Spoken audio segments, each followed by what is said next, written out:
Hey, I'm golf broadcaster Matt Adams. The updated and expanded second edition of my book, The Golf Round I'll Never Forget, Golf's Biggest Stars Recall Their Finest Moments, is now available. Readers can expect to march with Arnie's Army at the 1960 U.S. Open, relive Jack Nicklaus's remarkable 1986 Masters win, and be amazed by the Tiger Slam. The Golf Round I'll Never Forget, Golf's Biggest Stars Recall Their Finest Moments. Pick it up where fine books are sold, including BarnesandNoble.com and Amazon.com. This day in sports history. And it is indeed this day in sports history, a member of the Sports History Podcast Network, your headquarters for the yesteryear of your favorite sports. You can learn more and find additional podcasts at sportshistorynetwork.com. It's June 27th, and on this day in 1975, golfer Lee Trevino and two others were struck by lightning during a tournament. It was the second round of the Western Open at the Butler National Golf Club in Oak Brook, Illinois. Ominous black clouds had rolled in from the west just a few minutes before, bringing with them the promise of a summer thunderstorm. The 36-year-old Trevino had spent most of his life on the wide-open spaces of a golf course and had seen many thunderstorms roll in growing up in North Texas. There's a certain bravado of seeing something regularly that is so dangerous with no consequences. Just the week prior at the U.S. Open, a thunderstorm had moved into the area, and instead of seeking safe cover, Trevino entertained the crowd, as the Merry Mex was prone to do everywhere he went, by waving his one iron in the air, saying, "God can't hit a one iron." Well, on this day, as the threatening clouds moved into the area and rumbles of thunder could be heard, Trevino, along with playing partners Jerry Hurd and Bobby Nichols, were on the 13th hole. Play had just been suspended, so Trevino marked his ball on the green about 3 feet from the cup, and he walked off the green to stand with Hurd and Nichols near the lake that bordered the hole. The sky behind the dark clouds was clear, and the golfers all thought the storm would be quick and the delay short, so they didn't seek any additional shelter from the approaching storm. Trevino leaned up against his golf bag, and then lightning struck. It hit the ground near the trio, and the current rushed through the metal shafts of his golf clubs and into his body. Trevino said he saw it, and then he felt it, saying years later, "It was comfortable. It was a very, very quiet sensation. I couldn't hear a thing. There was a whining noise in my ears. I knew it had me when I started shaking, and then it started stretching out, and it picked me up off the ground. I couldn't breathe, and I remember gasping for air. Everything looked orange to me." And then his life passed in front of him, literally. Trevino said he experienced the sense of flying through an ethereal tunnel. He saw friends, family members, people he didn't even like, and women that he had known throughout the years. And then he blacked out, and all was silent. He, along with Hurd and Nichols, were rushed to the hospital.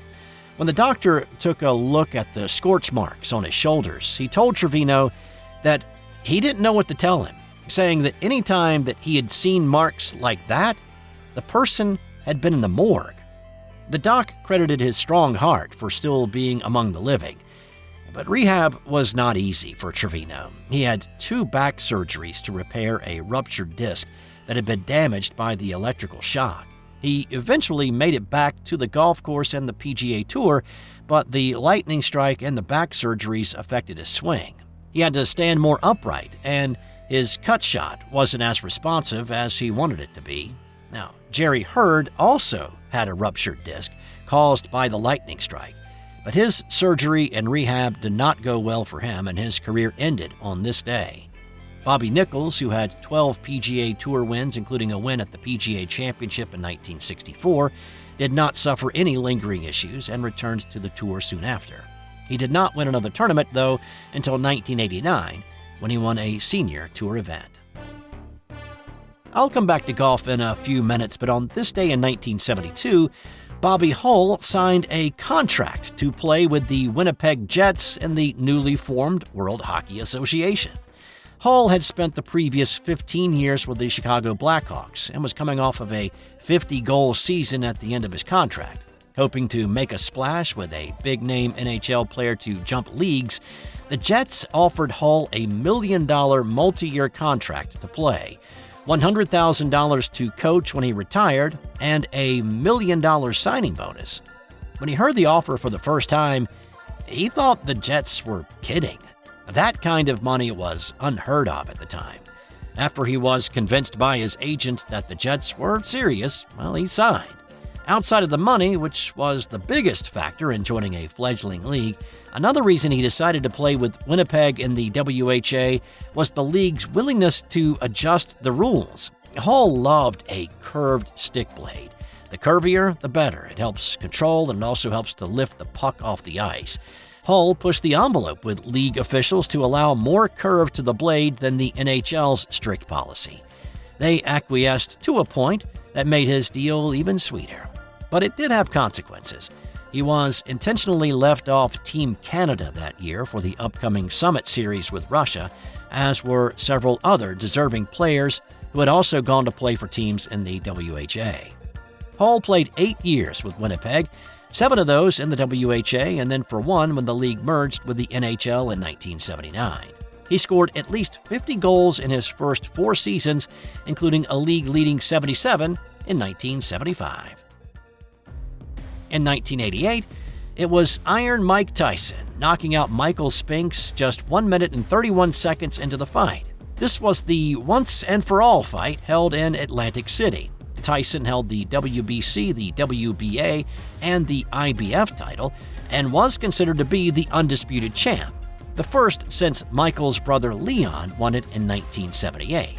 Now, Spinks had been stripped of the IBF title after choosing to fight Jerry Cooney instead of Tony Tucker in a title defense, but there were still a few who held that Spinks was the legal holder of the IBF.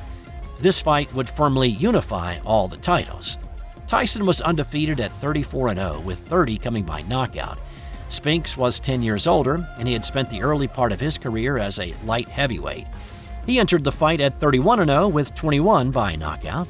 The young Mike Tyson was an intimidating fighter. A lot of boxing analysts compared him to Sonny Liston because of his power and demeanor. Walking past Spinks' dressing room on the way to the ring prior to the fight, Tyson punched a hole in the wall.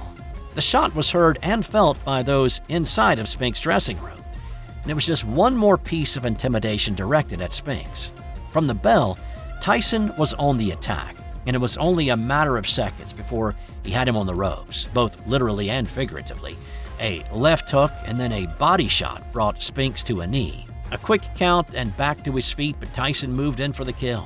A right hook to the face of Spinks put him flat on his back and dazed.